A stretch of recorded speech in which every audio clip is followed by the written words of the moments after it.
subscribe to the Undisputed podcast on Apple Podcasts, Spotify, or wherever you get your podcasts.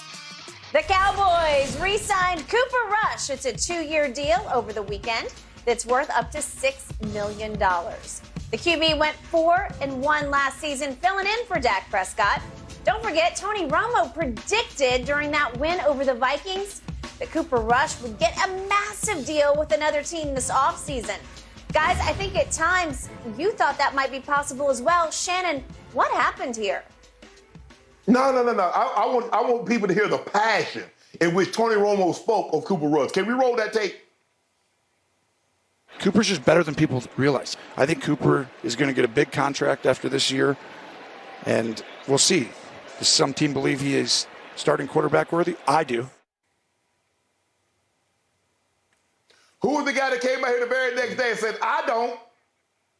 He is what he is. He's a backup quarterback. But see, the problem is, Skip, and you've been around this thing and you know this, normally if something is said about a player in the NFL, if it doesn't come from a quarterback, it doesn't have any validity to it. That's why a lot of the quarterbacks get these jobs in broadcasting, and they do an outstanding job. Yes, they study a lot. You have to know a lot. The coverage and where you're hot and who's hot and the play and all that. I get it.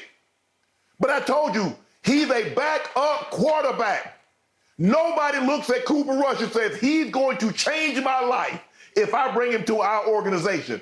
He is what he is. Remember, Skip, when Jason Garrett took him to the Giants, he knew the system and he got cut.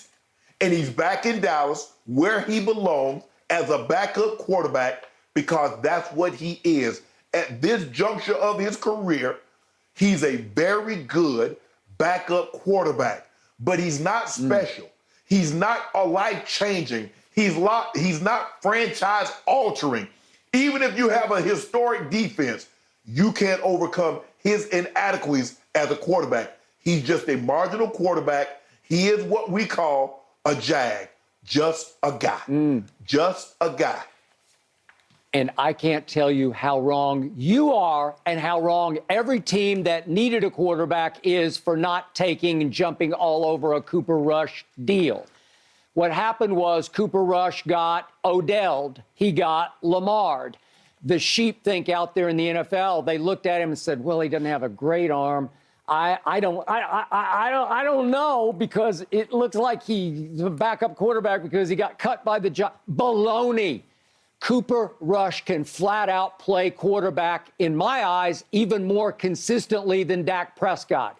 You are down on Dak. I'm out on Dak, and I'm here to tell you I am so happy I got Cooper Rush back at the expense of all those stupid, foolish teams out there that didn't dive on him when they could have. The reports were that 2 teams did make offers for him but would not guarantee him that he would be their starting quarterback, that he would have to come and compete for it. And he said, well, Jerry's given me a really great deal to be a backup quarterback, probably better than any other backup got this year. And I got a chance to play quarterback for America's team the way I have at a high level before, because it seems like every year Dak gets hurt somehow, some way. And plus, Dak's performance is so inconsistent that I think Cooper Rush is thinking in his heart of hearts, I might get a shot on performance base. Where they might just say, Dak's struggling, let's give Cooper Rush a shot. All I know is the first game that he got to play at Minnesota on Sunday Night Football, he threw a party, 325 yards, and threw, if we could see the pass to to Amari, that won the game. You want to talk about clutch? He has been consistently more clutch than Dak Prescott. What a throw that was. Then we come around to his first game that he had to play in place of Dak was game number 2 this year against Cincinnati at Jerry World. This is the defending AFC champ, and he completes 3 straight passes. Are you kidding me? Late in the game, clutch to set up a walk-off field goal. Well, how much better can you be than that? Here you can see Cooper right here. He goes 1 to CD, then he comes right back again, and he throws I think that was to Noah Brown, and then he goes to CD again, and here we go again, and that's another first down, and they are in field goal range, and they get a walk-off from Brett Maher. And then if you can remember what happened at the Giants, he almost broke the game open early. He threw a beautiful ball to CeeDee Lamb that should have been a touchdown. CeeDee flat out dropped it. And then Saquon busts loose. Here's the throw at the Giants. Look at this. You tell me there's not some muster on the throw. This man can flat out play quarterback.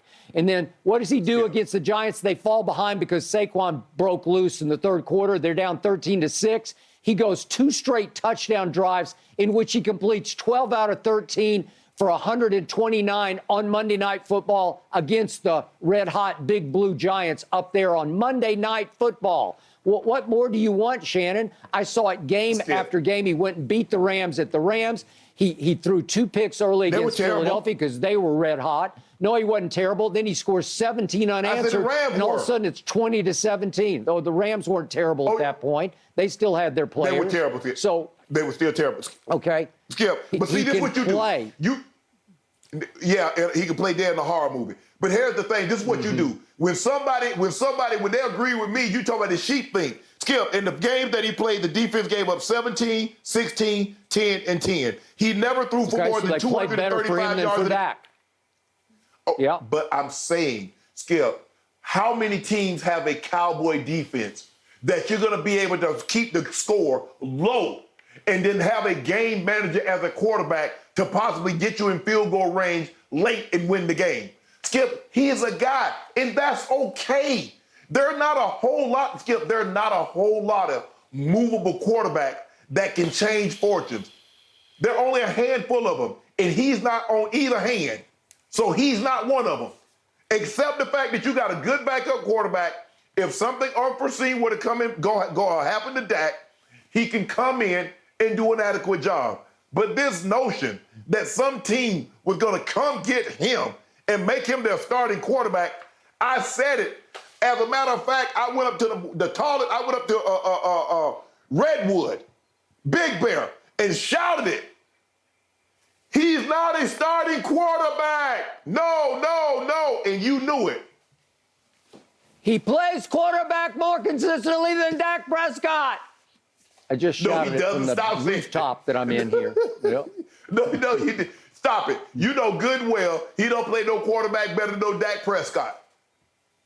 Consistently better, operates better. I got him back. I'm happy. I'm hearing loss now, guys. Because nobody wanted me. That's why you got it back. I have hearing loss now. Woo! All right, well, if that one didn't get you too fired up enough, I am here for this MVP debate in the NBA, and I know you two are as well. So let's dive into Joel Embiid and if his game really, truly has one giant flaw. That's next on Undisputed.